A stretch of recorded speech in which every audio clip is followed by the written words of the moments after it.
Hello everyone, welcome back to my channel. টপিকের পক্ষ থেকে তোমাদের সকলকে স্বাগত। আর আজ আমরা যেতে চলেছি দীঘা। তো থাম্বেল থেকে বুঝতেই পারছো দীঘা যেতে চলেছি। আর এখন ঘড়িতে বাজে 3:40। আর আমরা বাইরে ভ্যান ওয়েট করছে, আমরা ভ্যানে উঠবো, তারপর প্ল্যাটফর্মে যাব আর গিয়ে টোটালটাই তোমাদেরকে দেখানোর চেষ্টা করব। গুড মর্নিং বন্ধুরা, এখন বাজে 3:40 আর আমরা রওনা দেবো দীঘার উদ্দেশ্যে। দেখতেই পাচ্ছ দু একটা লাগেজ আমরা গুছিয়ে নিয়েছি।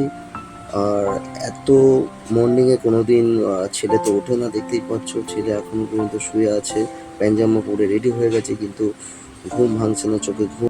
বন্ধুরা, এই মুহূর্তে আমরা সোনারপুর প্ল্যাটফর্মে, আর সোনারপুর থেকে আমরা রওনা দেব শিয়ালদার উদ্দেশ্যে। তো ট্রেনের ভিডিওটা আমরা দিতে পারিনি কারণ প্রচুর লাগেজ ছিল। ডাইরেক্ট আমরা শিয়ালদা থেকে হাওড়াগামী বাসে উঠে পড়েছি। ভোরের এই কলকাতাকে বিদায় জানিয়ে আমরা রওনা দিচ্ছি দীঘার উদ্দেশ্যে। পুরো ভিডিওটি বন্ধু স্কিপ না করে দেখতে থাকুন আর এভাবেই সঙ্গে থাকুন। সাধারণত আমরা এত ভোরে জার্নি করি না, তো ভালোই লাগছে। পাশে দোলা খেতে খেতে হাওড়া ব্রিজের উপর দিয়ে মৃদু বাতাস বইছে। আমরা রওনা দিয়েছি হাওড়ার উদ্দেশ্যে। এখান থেকেই ধরে নেব আমরা তাম্রলিপ্ত এক্সপ্রেস, যেটা 6:45 নাগাদ দীঘার উদ্দেশ্যে যাত্রা করবে। দেখতেই পাচ্ছ বন্ধুরা, আমরা রওনা দিয়েছি, লাগেজ নিয়ে যাচ্ছি, ফুল টিম আমাদের পিছনে আছে। তার সাথে সাথে আমরা ফার্স্ট মর্নিংয়ে ব্রেকফাস্ট করার জন্য কিছু ডিম পাউরুটিও নিয়ে নিয়েছিলাম।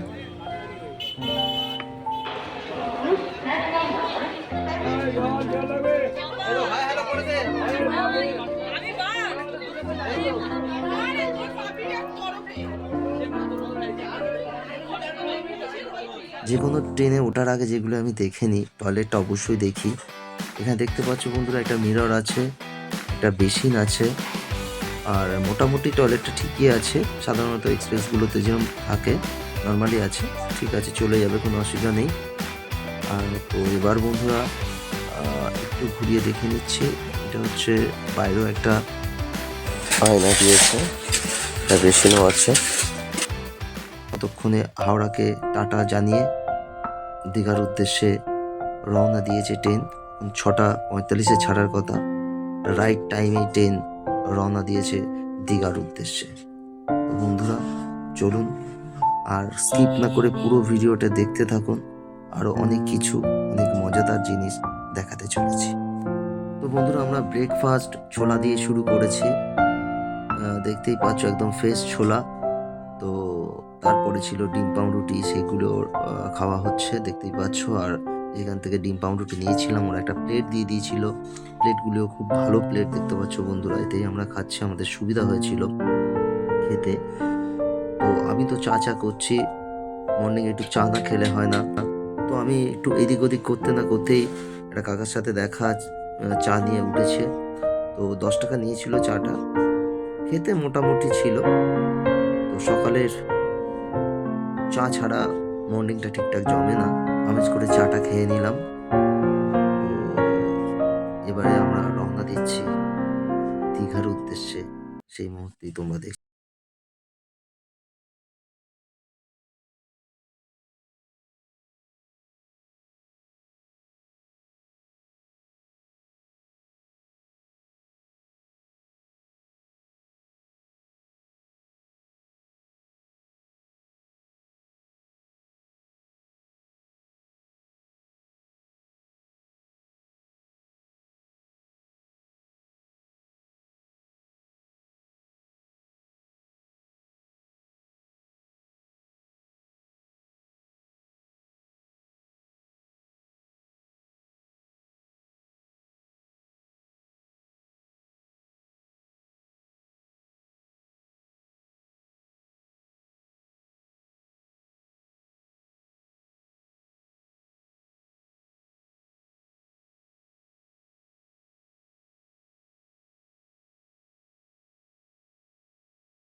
মুহূর্তে আমরা হোটেলে চলে এসেছি।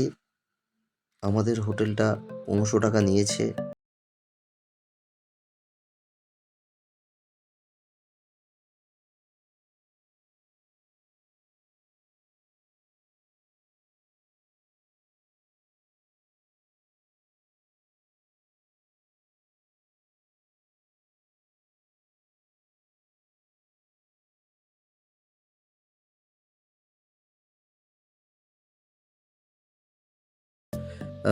টয়লেটটা ঠিকঠাক ছিল না।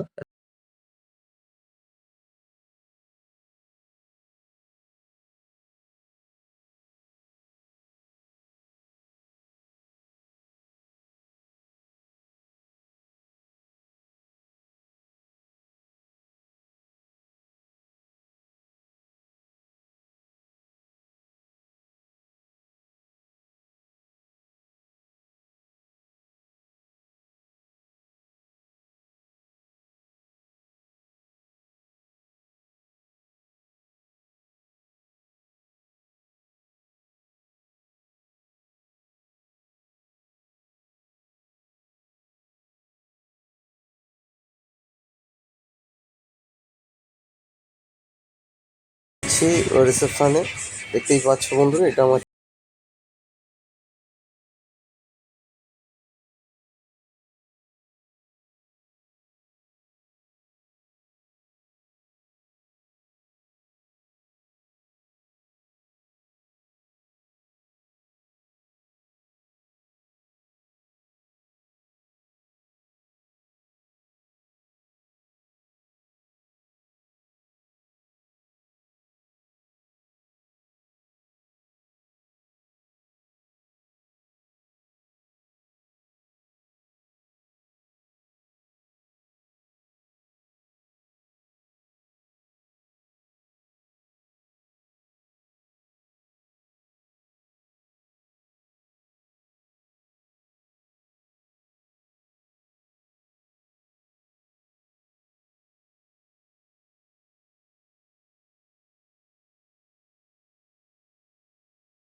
এই দুর্ঘটনাটা বন্ধুরা ঘটে গেল বিকেলে। আমরা সমুদ্র সৈকতে এসে বসেছিলাম, হঠাৎই বাতাস স্তব্ধ হয়ে গিয়ে ঝোড়ো হাওয়া হতে শুরু করলো।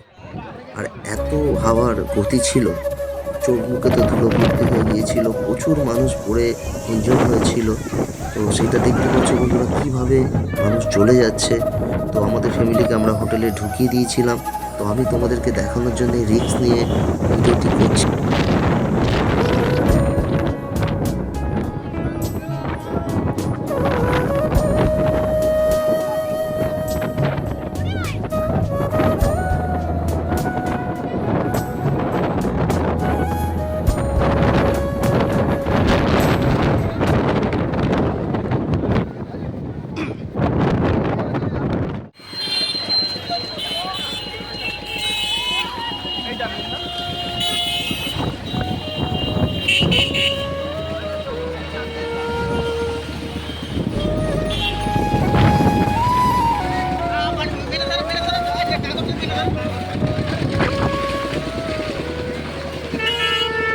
বয়স্ক কাকা কিছু বিক্রি করছিলেন, তো ওনার ভ্যান থেকে পেপারটা উড়ে যায়, আমি ওনাকে একটু হেল্প করে দিলাম।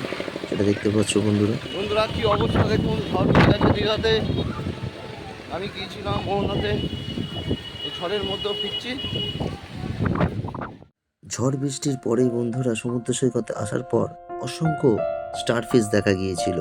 সেই ভিডিও তোমাদেরকে বন্ধুরা আমি দেখাচ্ছি। দেখো কত সুন্দর দেখতে স্টারফিশগুলো। এরকম অসংখ্য স্টারফিশ সমুদ্র সৈকতে দেখা গিয়েছিল। বৃষ্টি হওয়ার পর স্টারফিশগুলো সব সমুদ্র সৈকতে চলে এসেছিল। সেগুলি তোমাদের দেখাচ্ছি, কত ভালো লাগছে দেখুন দেখতে, কত সুন্দর দেখতে স্টারফিশগুলো।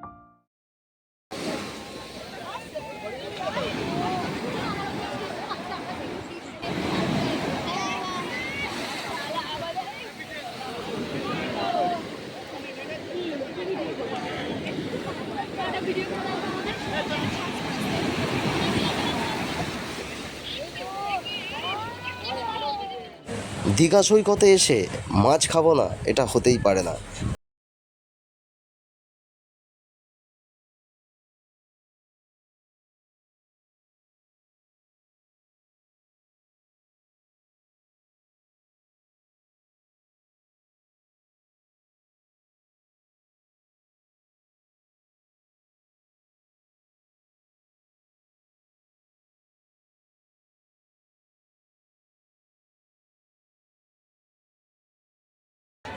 ছেলেকে একটু গাড়ি চড়িয়ে নিলাম।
তো শেষ করার পরই চলে এলাম মোহনা। আর এখন ঘড়িতে বাজে 5টা 27। দিকে দিকে সূর্যের কিরণ ফুটে উঠেছে লাল হয়ে। দেখতেই পাচ্ছ বন্ধুরা, দীঘার মোহনা। আমরা ভাইয়েরা একটা সেলফি তুললাম, তার সাথে একটু ভিডিও ক্লিপও করে নিলাম। আর সূর্যের কিরণ আস্তে আস্তে উঠতে শুরু করেছে। মনোরম পরিবেশ এই দীঘার মোহনা। মোহনা দেখে বাড়ি ফেরার সময় বন্ধুরা, এই মুহূর্তে তোমরা যেটা দেখতে পাচ্ছ, আমি জানি না কতটা তোমাদেরকে দেখাতে পাচ্ছি, যেটা দীঘাতে পুরীর মন্দিরের আদলে একটা মন্দির তৈরি করা হচ্ছে। সেম পুরীর মন্দিরের রূপই এখানে দিয়েছে, সেটাই তোমাদেরকে দেখাচ্ছি বন্ধুরা, একটু দেখো ভালো করে। এই মন্দিরটি ওপেন হবে দোল পূর্ণিমার দিনই, মানে 26 তারিখ, যেটা আমরা টোটোওয়ালার থেকে জানতে পারি। তো এই মন্দিরটা একবার এসে দেখার খুবই ইচ্ছা আছে ওপেন হলে। বন্ধুরা, 1-2 দিন ছুটি কাটানোর জন্য আপনারা চলে আসতে পারেন এই দীঘাতে। পর্যটন কেন্দ্র হিসাবে এত সুন্দরভাবে গড়ে তুলেছে রাজ্য সরকার, তো সত্যি প্রশংসনীয়। আপনারাও এসে একবার ঘুরে যেতে পারেন এই দীঘা। বন্ধুরা, আমরা এই মুহূর্তে চলে এসেছি মিনি গোয়াতে। হ্যাঁ বন্ধুরা, ঠিকই ধরেছেন, mini Goa, Udaipur sea beach. বাঙালির মনে প্রাণে মিনি গোয়া নামেই চেনে এই উদয়পুর সি বিচকে। কত সুন্দর সুসজ্জিত করে তুলেছে এই উদয়পুর সি বিচ। আর এখানে এলে বসার কোনো সমস্যা হবে না, কারণ এখানে যারা মাছ বিক্রি করেন, মানে মাছ ভেজে দেন, তাদের থেকে মাছ নিলেই তারা আপনাকে সুসজ্জিত জায়গাতে চেয়ার দিয়ে বসিয়ে দেবে। আর সমুদ্রের ঢেউ পায়ে লাগিয়ে তৃপ্তি করে সামুদ্রিক মাছ আপনারা স্বাদ গ্রহণ করতে পারেন। হ্যাঁ বন্ধুরা, এটাই হচ্ছে উদয়পুর সি বিচ। আমরা নিয়েছিলাম 1 প্লেট কাংড়া, যাতে 4টে কাংড়া ছিল, 200 টাকা প্লেট নিয়েছিল। আর তার সাথে একটা পমপ্লেট মাছ নিয়েছিলাম, যেটা 150 টাকা নিয়েছিল। হ্যাঁ বন্ধুরা, এই মাসিগুলো এখানে অনেক দিন ধরেই ব্যবসা করছে, তো আমি একটু কথোপকথন করলাম। মাসি বলল যে এখানে আমাদের যতক্ষণ জোয়ার থাকে ততক্ষণ আমরা থাকি, ভাটা পড়ে গেলে আমরা দোকান বন্ধ করে দিই। তো আমরা এনার থেকেই 2-3 বছর যতবারই গেছি এনার থেকেই মাছ খেয়েছি।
বলতে হবে।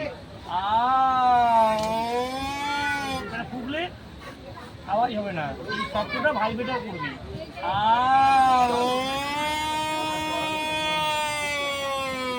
যেখানে ভিড়েছে বাজাবে রাস্তা ক্লিয়ার, তবে থানার সামনে বাজাবে না, তাহলে এক হপ্তাহ খবর আছে সামনে ঘুরেছে। এই যে বাবা, এটা এমনি প্লেন, দুবার চাপলে বাবা, 1 2 বাবা, কোনো কায়দা করবে না, নর্মাল হাওয়া দিয়ে দুবার চাপলে বাবা, বয়াকার বয়াকার বাবা, 3বার চাপলে বাবা গো।